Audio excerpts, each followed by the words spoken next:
Learning in California. My name is Robert Craven. I am currently the Educational Technology Specialist in Saddleback Valley Unified School District. I'm also the Vice President and Treasurer on the Board of Directors for CUE. So on behalf of CUE, thank you very much for attending CUE 2011. Pleasure to see all of you here today. And how many of you were in the opening session this morning when this room was much more filled to capacity? So actually it looks like almost everybody, and hopefully we'll be able to continue that conversation a little bit here. I think Rob's already ready to go on some talking points, so it should be exciting. But I'd like to introduce my panel on the far side over there is Dr. Rob Darrow from Clovis Unified School District. Next to him, Chris Bell from Julian Charter School. And then our ultimate geek and in the costume is Dr. John Ittelson from. This is not a costume. No, it's not. No, from Cal State University, Monterey Bay. So, and I'll just to begin, have each of them just spend a minute or two introducing themselves and talking about where they are in the world of online learning in the state of California here, so that you have an idea of I think we have pretty good representation from middle school up through the university level working with online learning in the state of California. So I'll start with Rob down on my right. What's the question? Just a brief introduction of yourself and where you are in your online learning. So I'm in the second year as principal of an online charter school in Clovis Unified. We're in grades 9 through 12.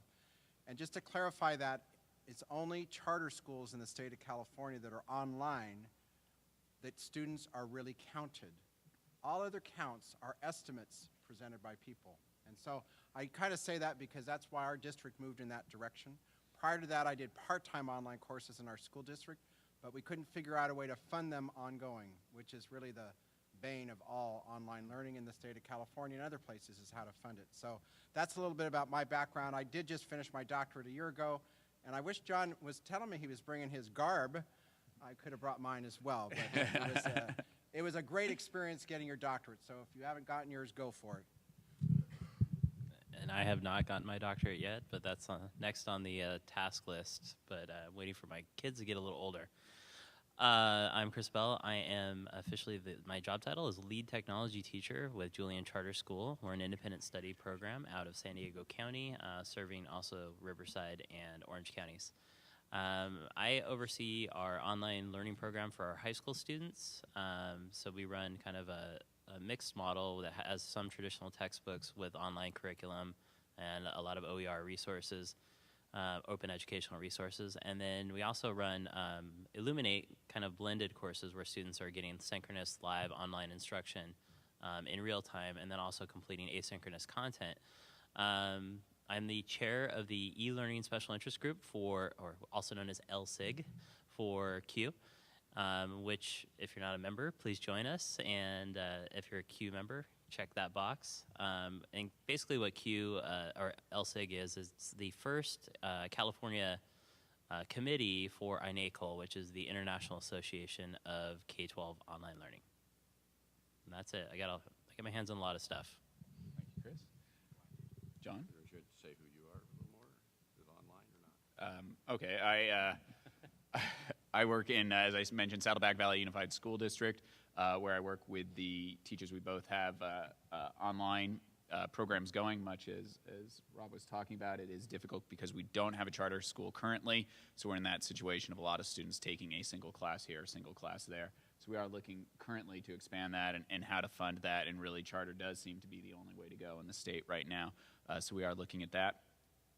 And then additionally, working on how we start our students in kindergarten and down at that grade level, getting introduced to online learning through either the hybrid or the blended environment up. And that way when they hit middle school, when they hit high school, they're ready for the fully online course. We did begin this year with offering a fully online course at middle school and have had really good success with that as well. So that is something that we're looking at and really concentrating now. Some of our biggest users of our learning management system are our second and third and fourth graders. They're just going in vast numbers to access the resources and begin participating in online communities and learning environments. And so I think it's going to have some dramatic changes in the next few years as those kids get into middle school and high school that I don't know that in California that we're ready for yet. So we'll see how that works. Robert Craven. Okay. I'm John Ittelson. I'm Professor Emeritus from California State University, Monterey Bay, but I've failed Professor Emeritus, and I'm also a professor now for Cal State Teach, which is a site-based teacher credentialing program that is primarily supported over the World Wide Web and through advanced uses of technology. I'm also working for the California Virtual Campus, and that's been around for a while. It's going through a rebirth in the California Virtual Campus. I'm the Director of Outreach, Communications, and Collaboration. So that's who I am. And I'm going to start this conversation with a little bit of a... Yes, on the current legislation. Well, before I get to the current legislation, as people were making... And I was saying is... Didn't tell me about this. Didn't tell you about this, okay. What am I wearing? We could do doo-wop, doo-wop. What is this? Well, the academic regalia. Okay, this is what we use at our most sacred ceremony, the graduation, and it's still the gown of the Middle Ages. And so I thought I would come in this gown because here we're talking about this new direction. I thought really I could say, I'm really not interested in this sort of classroom-based instruction that people are promoting, you know, where people get organized because the professors in the Middle Ages were guilds that traveled. They had a lot of mobility. You know, professors were the first mobile app. And so this sort of, our size like Rip Van Winkle, I woke up, you know, 2,000 years later. So now we've got this industrial model, which I don't think I've ever wanted to play in, to this new idea of distance and online or online learning. Okay, now let's make sure I get to the right. Okay, I'm going to go ahead. We won't worry about that. That's everyone knows your dog, the new internet, but I want to do this. Did anybody get a chance to read the distance education in college access and efficiency, the master plan at age 50? I'm sure this was right next to the other things you read on your toilet. But anyway, the Legislative Office of Analysis did this report about the master plan at age 50. And it's interesting that in 2010, they started thinking about how distance and online learning could affect the master plan of what is essentially our community college, our CSU and UC system. A couple things came out of it. One of them was a chart about the distance education growth in the community colleges over the past decade. So you see the numbers increasing, which is, you know, follows the sort of numbers that you were talking about, increased distance education in the K-12 sector, and follows on what the speakers this morning talk about. Most of them are delivered by the internet. What a surprise. It's interesting to see cable television, instructional software, and other, if you would have looked at where we were getting our instruction in distance or online learning. They came up with a number of recommendations, and I'm hoping that we on the panel can talk about these, although this was aimed at the university level, how this impacts the K-20 community. A couple of them were to adopt standards of definition of distance education for the Stage 3 public higher education segments. I'd say, gee, wouldn't it be great if we could do it for all the educational segments, not only the higher ed. Require segments to report periodically on student enrollment and performance in distance education courses. We've already touched upon that. We don't have any good mechanisms for metrics of what we're doing. If you're in a charter school, we know, but the rest of it is all guesses. Unfortunately, it's still all guesses in the higher ed sector. The other, required a California virtual campus and California State University system provide status reports and implementation of planned online transfer pathway project.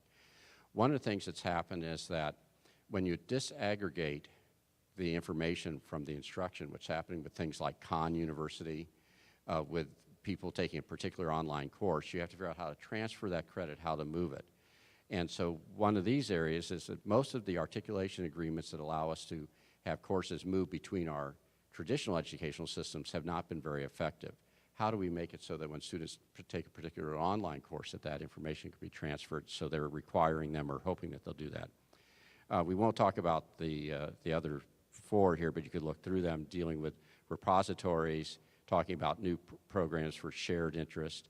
And I think what's interesting is, because only in California, where we have both the oldest governor and I came when Jerry was the youngest governor, we create a task force to pursue development of a Western Governors University virtual campus in California. And to me, I think that's most interesting because when the Western Governors University was established, California wasn't invited. well, it was invited. They invited all the Western governors, and California, being a state of mind in addition to a state, said, we don't want to be part of the Western Governors University. And all the Western governors applauded at that point because they didn't want us to be part of it. Now, the Western Governors University is very successful. The Western Governors University is the model that's used for the whole state of Indiana. Illinois is using it. It's interesting that now the Office of Legislative Analysis, which suggests a task force to see whether we might be able to model the California virtual campus on the Western Governors. So I thought these were some points that could start our discussion. And I'm going to get out of this robe because it's really awfully hot. I mean, it may be cool to be in, but it's hot. Excellent. All right. Thank you, John. So as we're looking at that, I think one of the interesting areas we found, and speaking yesterday, and I got a chance to hear Rob talk about it a little bit, is in California, the current state of legislation is that there is no legislation, as many of you know, for this online learning, which becomes incredibly problematic. So, Rob, would you mind just, AB 802 is the current legislation, which looks very similar to all the previous legislations, and that legislation is set to take place, if it does pass through, in 2013 for that school year, which is still a long ways off. But would you mind just kind of touching on the legislation and some of your thoughts on that? Okay, so I'd really like to go back to some things John said, but we can go lots of different directions. So in California, we've been doing legislation for about 8 years, and this current legislation is legislation we needed 8 years ago. This current legislation, the way it's written, AB 802, basically says that school districts can do what they're already able to do.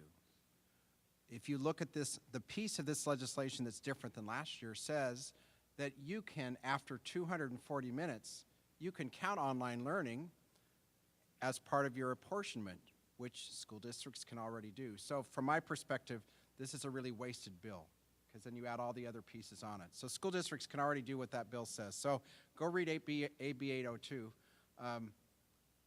Do you want me to say the other part of what I thought? I do, because I think it was really important. I do think it was very important. So because I've been involved with this legislation stuff for many years in California, I think what we need to do is we need to leapfrog over all this kind of piddly little legislation and just mandate that every student in the state of California should have an online course before they graduate, because then that will drive policy a different direction. John touched on this, and so I'll kind of segue back into this. My research for my doctorate was on online charter schools in the state of California. And I did have a handout, and some of you got it. And I'll show you, I've got it on a website, you can look at it as well. But what my research shows is that the increase in enrollment, I mean, one piece of my research shows that there's been an 80% increase in the number of students enrolled in online charter schools between 2006 and 2009. And if that continues, then we'll hit what Michael Horn suggests will be 50% of kids online. I don't think we're really going to do that. But it's just interesting when you go back and you look at just online charter schools in the state of California. Now, there's only really about maybe 20 at this point in time, truly online charter schools, as compared to charter schools like the school that Chris is at, who's doing some online learning. It's important to distinguish those two things, and John alluded to this, that in an online charter school, which is a public school like every other public school, we are mandated to produce our counts on a yearly basis. But in Chris's school, they're a charter school and they do online courses, but they don't count how many kids they have in online school or have to officially produce that number to anybody. So that would be another nice piece of legislation, is if we were all told we had to count our online, part-time online students, and we had an ongoing way to count them, then we could really say, oh yeah, we do know we've got this many online students. But it's important to know there's that difference, and until we count or we do something really bold, I don't think we'll see many changes in California. But that's just where I'm at. So with that, so I've talked about counts that John talked about. I've talked about legislation. So. But I think the counts issue is really a big question, and it's a little bit of, if you really don't know what's going on, how can you actually make intelligent policy and leadership for the state? I think we have followed the model that if you stick your hand far enough into the sand, you don't worry about what happens on the surface. And you know, it's sort of, I think back to somebody saying, you know, gee, these mobile devices, we should really, you know, give our students permission to use their cell phones during tests. And, you know, the student said, so since when did we need permission? You know, I think sort of the same thing here is there's much more going on than the legislative bodies want to know. I think even with the Department of Ed, I remember back in the old days of C-Learn, when if it wasn't put through the formal, not Department of Ed, but the school board for content, it wasn't approved for use in the schools. And somebody said, what about all these television shows? What about all the internet? What about all these CD-ROMs? They didn't exist because they had not gone through the formal vetting, but we knew they were being used in the classroom. And I think we've got a lot more distance and online learning going on than we are accounting for. And again, following on the speech this morning, I don't think we can afford not to do more of it. I wore a gown from the Middle Ages. You know, we haven't changed those gowns since, you know, when Harvard in 1640 probably used this gown. The most recent change I saw in the use of gowns at graduation is there's a gown company now that makes their graduation gowns out of recycled bottles. So it's green gowns, so one recycled graduation gown is 27 plastic bottles, so that's what your PhD is worth, 27 recycled bottles. You know, the challenge that we have is education could resist economic factors. We've done that very well. Taken in higher education, we've exceeded the rate of inflation for years. Right now, I think we're sort of in the crosshairs, not to use a Sarah Palin comment, but anyway, because the automobile industry, the health industry, all those other people had to readjust some of the economics, but we haven't had to, but we've resisted economic change. We've resisted technological change. It took 30 years to get the overhead projector from the bowling alleys to the classroom, you know. But the social change, when you combine the social change, the economic change, and the financial change, I don't think that we can afford not to take advantage of this. We're going to have to start serving our students this way in a non-factory model. And if we don't have good data, if we don't understand what's really going on, how can we make good policies at a state level? And so I think that, I mean, it's certainly one of the greatest challenges I'm seeing right now is how, in absence of the legislation, knowing that we have these models and that they are increasing and that we are not capturing the data, but that they're going on, is how are you seeing other districts translate this and handle this, and where do you think we're going to hit a point where it is so prevalent yet not discussed that it's suddenly going to be thrust into the limelight and become a larger issue for districts around the state? Yeah, Great, please do. Through a lot of the conversations I have with people around the state, it is happening. Districts are exploring it through the use of vendors like K-12 Inc., Pearson Learning, Apex Learning, these types of programs. They're exploring that at a very low level. Robert mentioned the fact that districts are opting to charter in-house, where they basically control the charter, they have everything funneled through, and they create a centralized hub for online learning, so it's a workaround solution. Seems to be that that's going to be what's forcing the issue, that more and more of those types of situations are going to continue to arise, so that eventually we'll have it, but we won't officially have it. It's not a very hopeful statement, maybe. Well, it's not hopeful, but I think that will eventually force the issue and say, look, here's what we're doing. I think that combined with revisions on the UC A to G policy regarding online courses, which there is some hope in that area. I don't know if we'll make progress in that area, but there is hope. I think that will really start to bring attention to some of the high quality things that are happening, right? And that will eventually force the hand at the state level. Well, you know, we sort of started out with some of the downer about the state not really being able to figure out what they're doing with it. But I think one of the things you were talking about is I think the UC is going to start relooking at that A to G. But I want to question, you know, things like Khan Academy, which I don't know whether you're using any of those resources. It's made its way onto the national news. You have the Bill Gates Foundation. But I really think Khan Academy is really sort of just the tip of the iceberg of these incredible resources that our students are using right now. And I'm just curious as to how prevalent you see Khan Academy type content working its way into your charter school or into your regular classrooms using those resources online. So if you haven't seen it, go to Khan academy.org. It's online resources, a lot of video resources for mathematics. They also have considerable amount in YouTube, and then they also have a mobile app as well for mobile devices where you're able to download and view a fair number of their videos, not all of them, but a fair number of the instructional components. But the story behind it is even more engaging, which is this guy wanted to help his nephew, I think, and he lived in San Francisco and the nephew's in Texas, so he created these videos. And they've turned out to be really useful in a lot of ways. But anyway, so that's that side note. But dang, you guys threw out a lot of stuff right there. Yeah. We're good at throwing out a lot of questions and things, aren't we? So wow, how are we going to use those resources? Well, not how. I mean, my assumption is people are. I mean, my observation is that the actively engaged online campuses are really doing very good at taking use of the open course content materials, the online resources from the World Wide Web, Curriki.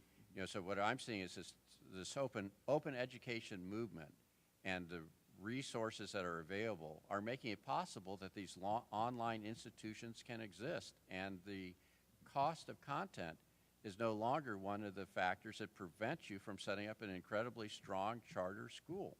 When you think of the cost of materials that a traditional campus has versus the cost of content that an online resource campus would use.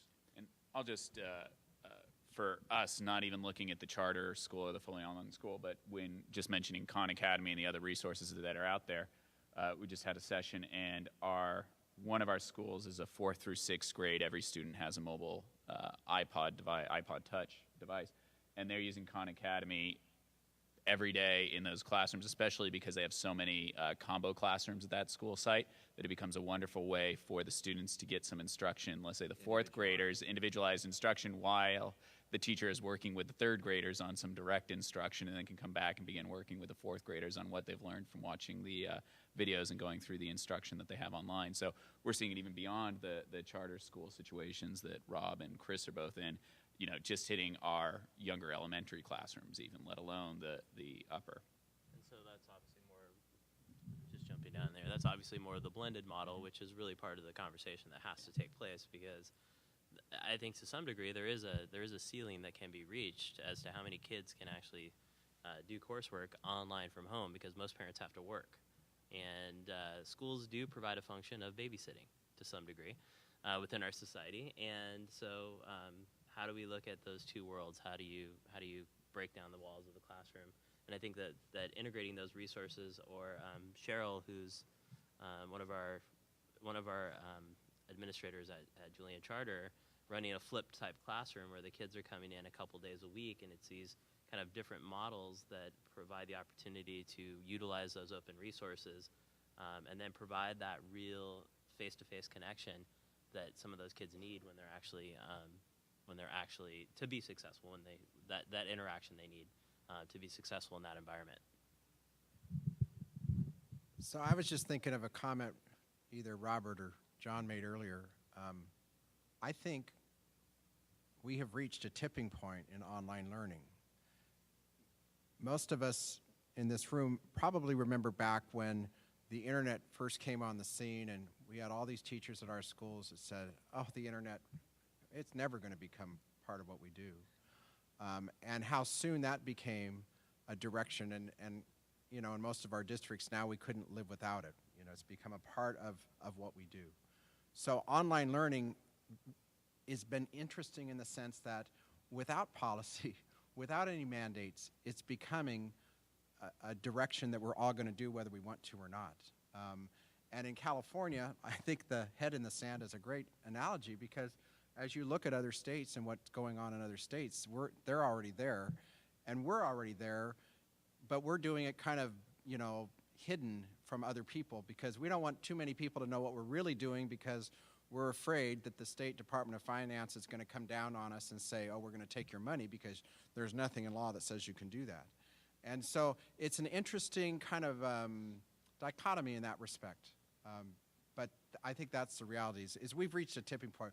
We're not going back on this train. This train is moving forward, whether California moves forward or not. And our kids are going to be using the Khan Academies and all the resources there, and the great teachers will be using them, and other people won't be. But those are the kids that are going to be moving forward as far as I'm concerned. Charter or no charter, within the structure of a traditional school, it's all moving that direction. So if your school district is not thinking in that direction already, they should be, because that's where we're all going to be. You're going to see a change in the way school is if you believe disrupting class, and I tend to believe most of what's written there, is that we've got to change the structure of our schools if we're going to hold on to students. Despite all the funding stuff and that sort of stuff, if you turn and look for a minute at dropout rates, the number of kids who drop out of school because they're not engaged across the nation is about 30%. It's remained that way for about 100 years. You know, is that okay with all of us? If it's not, then we've got to be looking for other ways to engage students so they go on and get their high school diploma. So that's kind of where I'm coming from, is we've got to go in this direction because we're engaging students in new ways that they haven't been engaged in the past. I have kind of a question that goes along with that, Rob. As you're mentioning, the internet has become an essential component of, I think, probably the vast majority of teachers, of their daily pace, and it's the direction we're going. We're able to capture students and things. And how that has impacted really and pushed online learning forward so rapidly. How do you gentlemen think that the growth and explosion of mobile and tablet devices that we've seen in the last year to 24 months is going to impact it over the future? Because I think that's been, at least in my opinion, enormous in what's happening. And how do you think that's going to speed it up and impact this? Sure. It's only been 24 months. Well, I mean, where we've really seen it. Yeah, I guess Seen it taking off I'll do a recently. quick one. Okay. Consumer Electronics Show this year could have been called the Tablet Electronics Show. There were, I believe, 71 different tablets out there. There appear to only be 2 that anybody cares about. The iPad 2. I have a picture of mine being delivered to my home. It's supposed to be here before I came here. Yeah. Jason Ettinger, who is works for Apple in the iPad vertical sector for education, talked about the app market. And the app market went from nothing to a $3 billion market in less than a year. There's a kid who's making $60,000 a year with an app that he made, which is Pull My Finger. So it's an amazing thing that's happening. Now, it's happening now, and we in education tend to lag a little bit, but this, I think, has a direct impact on what's happening in online learning, because it talks about how content's going to be delivered and where our students are going to be engaged with the content. Both Google and Apple are working in the educational space. Apple and iTunes U, an application specifically aimed at use in the classroom or wherever that learning takes place. And maybe online isn't really appropriate. We should really ask, where is learning going to take place in the next decade? And it's going to take place in a collaborative, engaged electronic environment, which might be in a classroom but might be in a home. But Google is also expanding their Google Apps document. Campuses that have Google Apps now have, the Word or the Google word processor, the spreadsheet, the presentation. But they have an apps marketplace, and they've put some what they consider best of class educational apps. So you can get Digication has an ePortfolio app. There are some statistical apps. So I think you're going to find this educational application market, which is going to play primarily on the tablets that you see on 2 of them on the platform, and I would have had mine if it had gotten shipped fast enough. I think that's where the space is going to be happening. And the challenge, I think, is, again, going to be back to some of those equity questions, because how do we get those devices into the hands of the students? There were some very inexpensive tablets that came out. And in the aftermarket of some of these, you could buy tablets, the first version of an Android tablet for you know, 60, 70 bucks. The Nickerponi's one laptop for all. I think it's going to be one tablet for all, but how do we get it so it's one for all in the state of California? I don't know if you guys feel. Well, I mean, you basically summarized a lot of the things I was going to say, John. So I increasingly look at mobile as an integrated solution for online learning because of the fact it's truly the anytime, anywhere learning. We talk about asynchronous learning, and that's really what it is. I can learn on the go when is convenient for me. And the best part is I'm not tied to a desktop or a laptop or anything like that. So I think we're going to start to see a lot more solutions that kind of weave the two worlds so that if I'm at a laptop or a tablet, I can interact with it, but if I'm also on a mobile, I can do some of the same things. So how does that really shift the nature of our classroom spaces and some of the things that we're looking at? Obviously, it's, again, breaking those classroom walls down. And I don't know that the school system, as it currently exists, knows how to handle that. I don't know that it knows how to break free. We're so used to a constructed model. I don't know where that ultimately will go. What do you think, Robert? On the mobile? Yeah. I mean, You asked the question. I did ask the question. You've done a lot of mobile stuff. Yeah, I really think that, as Chris was saying, I mean, I think it's a definite confluence that they're going hand in hand. I do think that as we're seeing the devices get so inexpensive now, I mean, they're getting to that price point where, yes, there will be an equity issue, but you're getting to a price point where it's very easy for a vast majority of students to have a device. And I think that causes issues when we're talking still the brick and mortar campuses as far as making sure there's enough wireless, but it allows them to perhaps shift some funding that way, that they're not putting into devices now that then can go toward the online curriculum, I think, because that becomes an increasing piece. If you can do the wireless, which is not terribly expensive, and you're not in a cycle of having to purchase, you know, thousands of computers every year, but you can now shift that purchase to both devices and also content that goes along with it, and start integrating it at a much lower grade level. When you can start talking your second, your third, your fourth grade, I think it's going to have just tremendous impacts and get us to the point in California, as you were saying earlier, where by high school, it won't be every student in the state of California needs to take an online class. It will be every student in California is already fully involved in a hybrid or blended of some sort, and they are expecting or demanding a fully online course for at least a number of the options during the day, so that they do have that flexibility and schedule and that ability to go anywhere with their learning.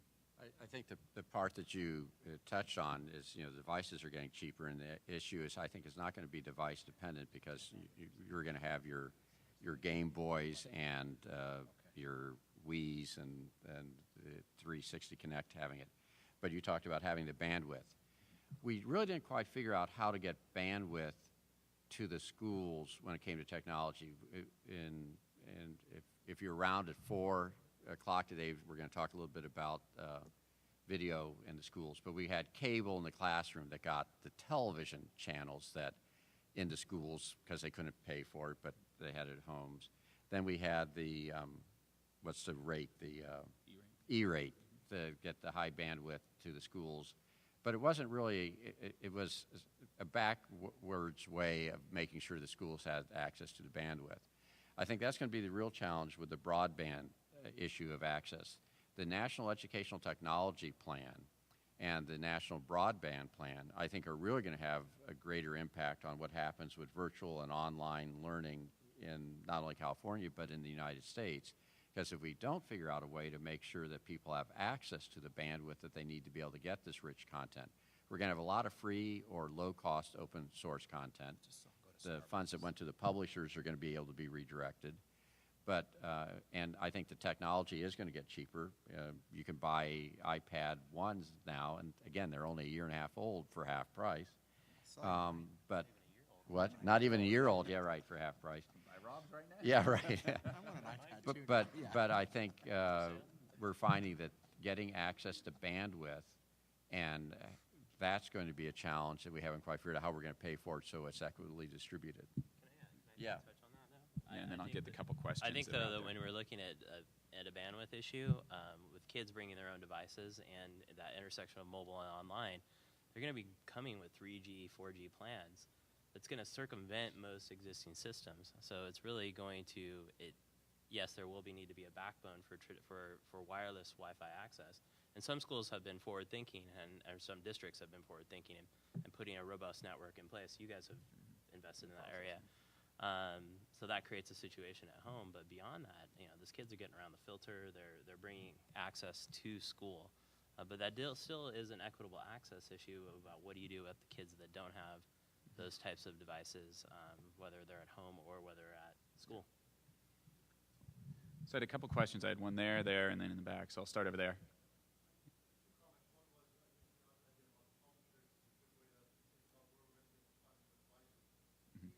Yeah.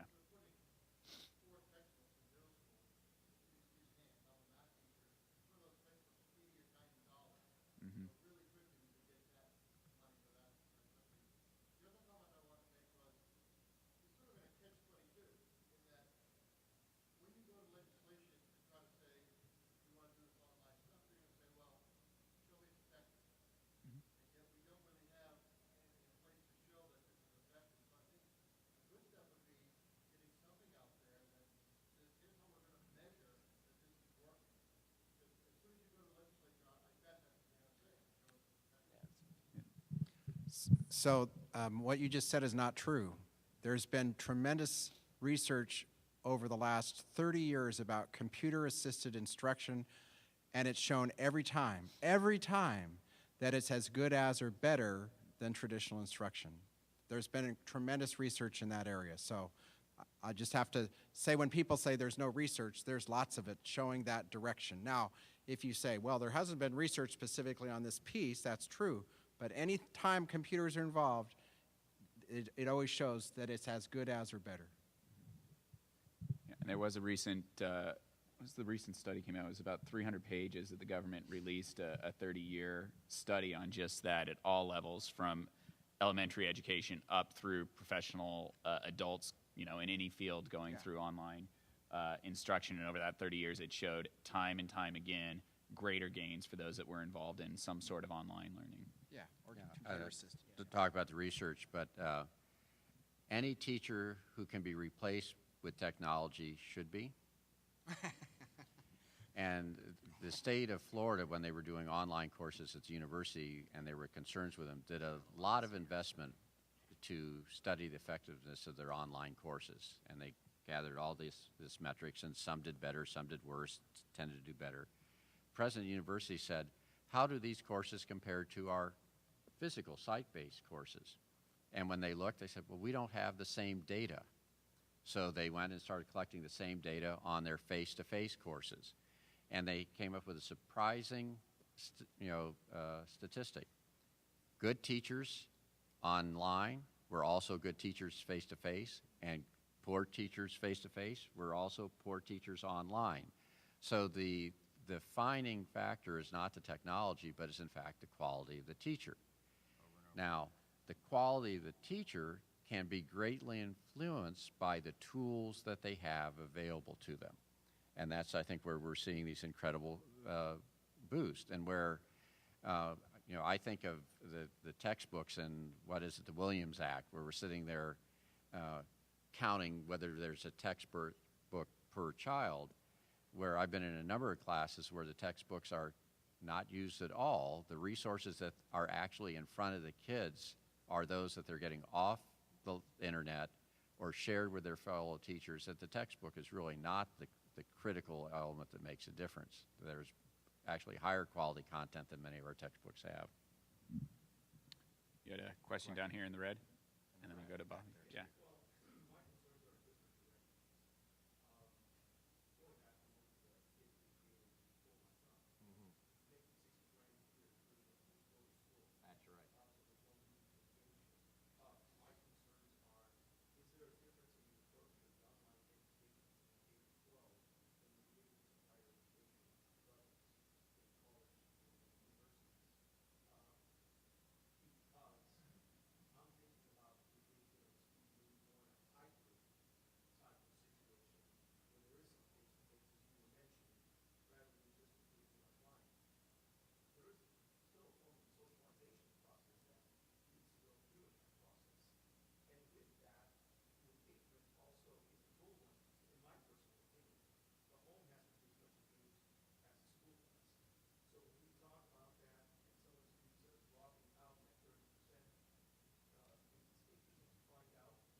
So you hit every key piece that we worry about in education. You talked about parents, content, how instruction's delivered, how do we engage kids. So I just wanted to point out you hit all of them. And in online learning, it's no different than it is face-to-face learning. I think that's probably the best answer. And what John said is what I would validate is the teacher's the key, not the content. And so whenever teachers engage students, the relationship between teacher and student is what makes the difference, not the content. Well, sure, you know, it's the teachers that engage the parents as well. But how you do that is a challenge. And yes, the socioeconomics, if you look at the research, sure, all those kids that are dropping out, a large percentage of them follow the low socioeconomic percentage, which has been historically true in every country in the world as you look at that. So how you break that down is a challenge. But I forget the other part of your question, but I just wanted to point out you brought up all those issues, and I'm thinking, let's solve them all right now. But, but we all struggle with that. The question next to you, but I did want to follow up a little bit on the part you're saying about the difference between how you might use online resources with adults versus children. Of course, the longer I've been in the academy, I think adults act more like misbehaving children than children. You're no exception either, Yeah, are you? I'm no exception. I'm a child at heart. I think there are differences in the pedagogic approach that is age appropriate. So there's certain things that are conceptual. Piaget was right. You know, there's certain times when they have to figure out how much water you're going to pour in that vessel. But having said that, the technology I think is somewhat transparent. If you go to YouTube and you go there and look at sites, I think if you just type iPad and children, you'll see 2- and 3-month-old children manipulating that iPad. So they're already how to feel and do that exploration. Now, how to turn that into the pedagogy that's age appropriate and subject appropriate is a challenge. And I'm looking at here, I've got a slide that says the talent-friendly colleges for the 21st century. Why is this even for colleges? You look at it. If you want things to work well, you have to have superb support. And whether it's in K-12 or whether it's in college, I think that's going to make a difference. So what you're talking about is how do you work well in the K-12 community? Well, you support the students and teachers in their doing it. Support has to be more than the custodian wiping off the whiteboards, when it comes to technology. Outcomes-based assessment and consistent course design. One of the things that we find in higher ed, particularly in our online, is we don't have consistent course design. So the students, when they're in one course, the course management system looks different than another one. You turn your papers into Dropbox here, you do it in other things here. This would be true for the K-12 as in higher ed. You need to have it be outcomes-based, and that's where I think the charter schools are really being very proactive in terms of online because they do demonstrate strong outcomes and have consistent course design. Flexible accreditation and degree programs, I think maybe that's more higher ed. But the last one there, it's sort of seamless transition between life, work, and degree programs. I think the challenge that we have about engaging our parents in education, and we know that there's fairly good numbers that says if you have parents engaged with the elementary school and middle school and high school students, the students perform better. We have not been very transparent with our traditional educational system. I was very welcome to the kindergarten class with my son and daughter. After that, I wasn't welcome so much, but of course I'm not welcome in a lot of places anyway. But I think what's happening now is that they're able to see parents see more of the work, particularly when it's in an online environment, because it's at their home or they've got this same content they're showing in classes in their classroom. So I think that being able to make that connection between the school and the home is critical. Yeah, that.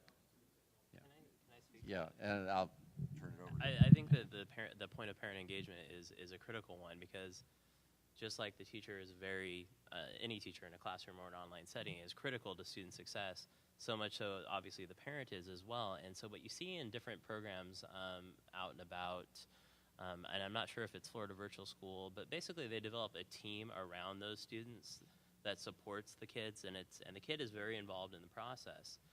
But the parents are involved and engaged in it as well. They're expected to adhere to certain responsibilities. There's also additional counselors and coaches. So everybody has a role in this support mechanism designed to make sure that those kids that are traditionally not successful in an online environment have a greater opportunity for success. And they also help draw the connections between, for the parents, between what the students are currently doing in their coursework and how that is going to lead towards them being successful in either their vocation afterwards or towards, if they happen to go into higher education, a community college or four-year college, those skill sets that they're developing. And it's really it's a team effort. There's no way around it. It can't just be me as an online teacher supporting the kid. There has to be other players involved. And on our program, basically what we have is called an educational facilitator, and that's the teacher of record for managing independent study coursework. That's not completely effective, and I don't think it's enough. I think there need to be more people involved in the process. Yeah, did you?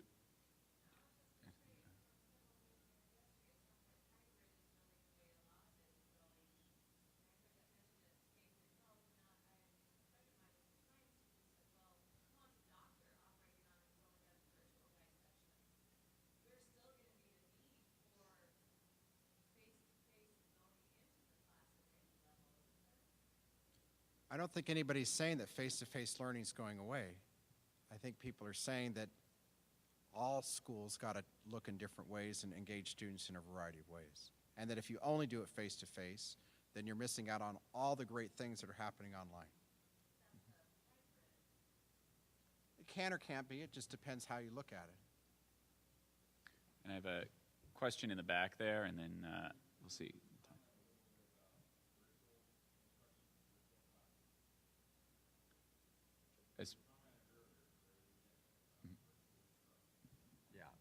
The California virtual campus.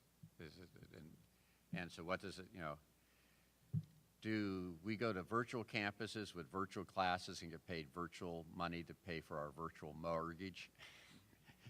What is a virtual campus? And one of the challenges I think that the California has is they talk about the California virtual campus, and the Western governors, for example, is a virtual campus. And I think we at the California virtual campus wish we could change the name, because virtual really doesn't explain what it is. And so you have hybrid. So originally the idea with the virtual campus was that you didn't have to build the bricks and mortars. And so when you look at the master plan in California, the master plan in California for higher education was primarily a plan for building physical campuses. You talked about the master plan of your campus, how you would lay out those campuses. It became fairly obvious that we were going to run out of money before we ran out of people who would fill classrooms. So the concept that, well, we'll create these virtual campuses in this online ether environment. But I think the word virtual has made it harder for people to understand, because it's not a virtual campus. It are people physically in their homes or in a shopping center, mall facility, or whatever. It just happens to be non-traditional brick and mortar facilities that are being used for education. So I think this is a virtual campus. Now, what's happening is you have the full Florida virtual high school, so you see that being used. And I think Kentucky also uses the term virtual. And I think one of the challenges has been, what do we call this? Back in the good old days, we referred to it as distance education. Madison, Wisconsin has a course in distance education. When I talk about distance education, I worry about the distance between the ears. That was supposed to be a joke. Okay, and when I talk about online education, what does it mean online? I'm saying we're online. If we don't get our act together, we're on the line for not being able to meet societal needs. So I think what's happening is that we confuse sometimes the technologies or the method with what we're trying to do, which is educate students. The California virtual campus was established when the Western governors set up their campus and California didn't participate. It primarily became a catalog of online courses. In this last legislature, the legislature looked at it and said, well, we really need to rethink that, because it's been about 10 years since we've done that. So the California virtual campus goal is to, again, continue to keep a catalog of online courses so you could find where these courses are. but also to help facilitate online learning. Right now, because we have most of the population have not experienced online learning, so we don't understand that process and don't have all those skill sets. But as we grow old and go into retirement and hope the pension still exists, the kids who are growing up with an iPad and an iTouch, the sort of things that we need to help facilitate adult learners to how to use this technology, we're not going to have to do. When word processing first came out, you know, it was this big change on how you write. You know, no longer you have carbon paper, no longer you have whiteout. You had to get to this whole concept of what does it mean cut and paste? What does it mean about reformatting? Because before that, you used to be careful about making sure you never made a typo, and you would figure out, how do I rewrite that sentence so it fits in the same space so I don't have to retype that page? Those things don't exist anymore. That's a historical artifact. I think as we move forward, there's going to be less what does it mean to be virtual, because it's going to be the environment which people live in right now. I think, I wanted to ask just one question because we're a little low on time, and then I'll come back to a couple others. But I think that, for me, it brings up a question I've been wanting to ask the three of you, and is one perhaps that's not a valid question now. We'll see, based on what you were just saying, if through time we disturb this idea. But Michael Horn this morning said that, you know, computers have yet to transform teaching and learning. He said that, you know, as he was showing his charts there, and the disruptive nature and the non-consumption area. And so each of you is working a little bit in a non-consumption area, looking at the charter schools. So with that, how are you translating what you're doing and the successes you're having with the technology that is certainly making an impact? It's transforming the teaching and learning in your cases. How are you taking that and translating that over to the consumption side? Start at the other end. Wow. Before I answer that, I did want to point out that if you're looking for research and definitions for online learning, which we all continue to struggle with, that iNACOL is probably the main source. So there's research on the iNACOL website. So if you have never been to the iNACOL website, inacol.org, is the best place for ongoing research that helps define all these things. And iNACOL is working on putting together the kind of the general definitions of online learning so that we can all agree that that's what it is. So was there a question about just that part?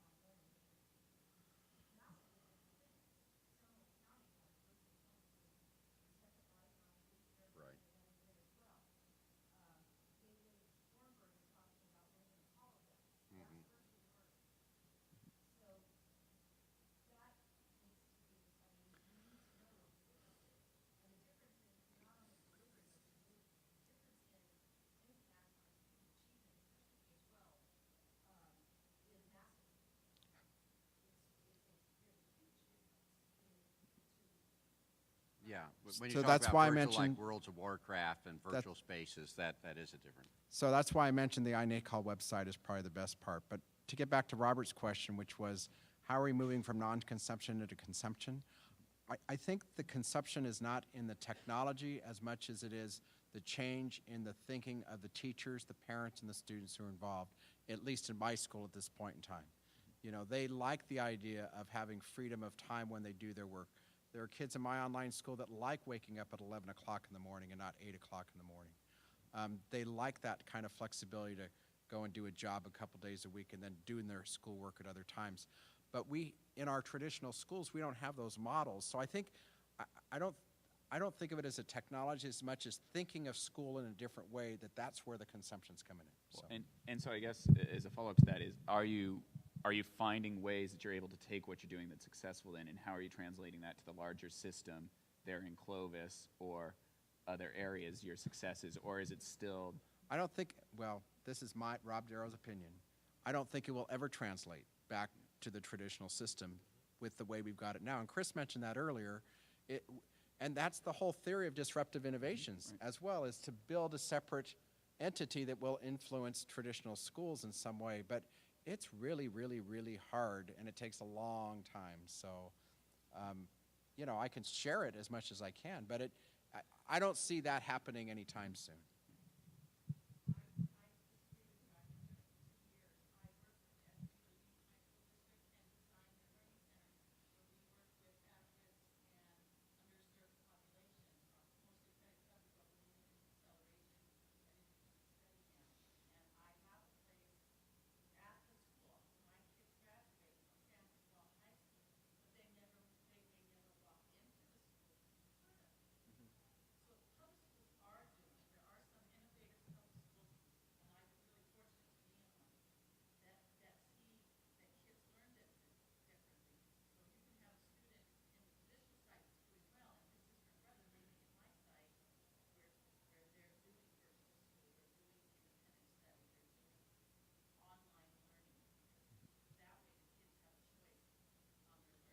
I couldn't agree with you more. What I was relating to is that the thinking of the teachers who teach in my online school, translating into traditional schools, that's a hard transformation. Yeah. So, but I agree with what you were saying. Yeah. It's a hard transformation, and this is not the audience that we should be telling that to.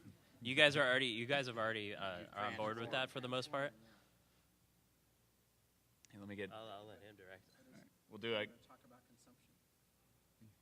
I mean, I think you succinctly stated it. I think that the challenge is breaking down the existing system, and it's great that you have that capacity in your district. But do you think it's really impacting the thinking of the other teachers within the district? Yeah. And that's, yeah.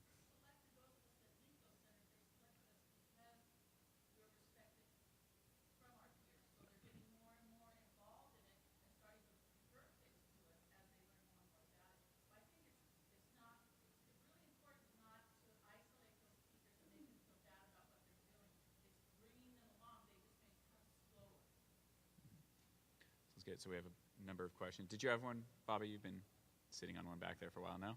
Okay. Right up here. All right, we'll start in purple. And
so,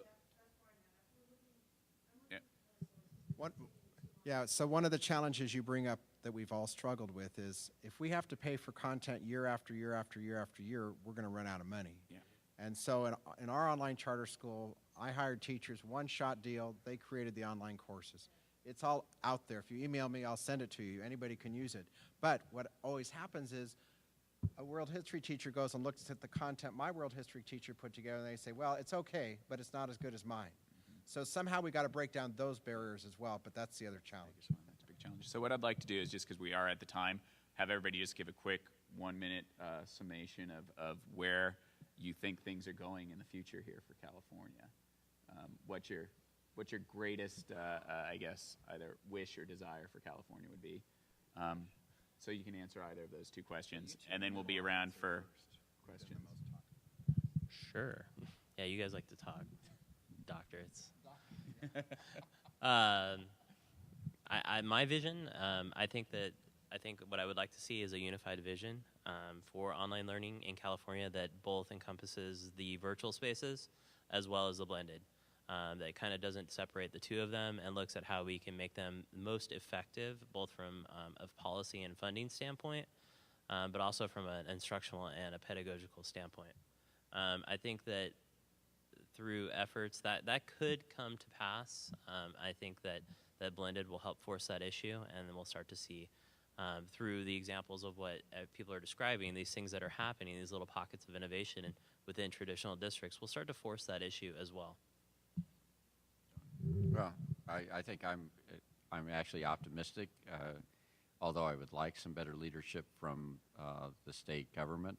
I really think that California, because we have the Silicon Valley, because we have leaders like we have here on the panel in the K-12 sector, that we are going to see progress. And maybe rather than looking at the legislature and the powers to be to help us, maybe the fact that they aren't will let us be even more creative and more innovative and be more like the Apple versus DEC than if the legislature tried to tell us how we should be doing these things. And all you have to do is just Google any of the sites that are on your reference point or some of the things with online education with Q and see that I think we have a rich set of things happening like in your classroom that are going to just bubble over to the rest of the educational community. So I'm very pessimistic about anything happening at the state level. But the power is in each one of your hands out there, that when you're talking about that, when you're talking about the blended learning, that's what's going to change things statewide. I guess that's what I've come down to. I mean, not that I'm not going to keep fighting for it, but I think the reality is it's happening in our classrooms, and that's where I'm optimistic. I'm not optimistic at the state level. You know, they can't even agree on a budget, let alone anything else. And, you know, so we've got a lot of years before we get that behind us, before we can really innovate in California again. But the innovation's got to occur in our classrooms. So that part is where it is exciting. And somehow we've got to keep sharing these stories, and I think Q is a good place to do it. So I'm optimistic about all the future Qs and the new stories that we'll all share together. And LSIG, right. Yeah, and if you're not a member of LSIG, join LSIG, E-L-S-I-G, because it is really the only state organization that is continuing to share the stories of what's going on.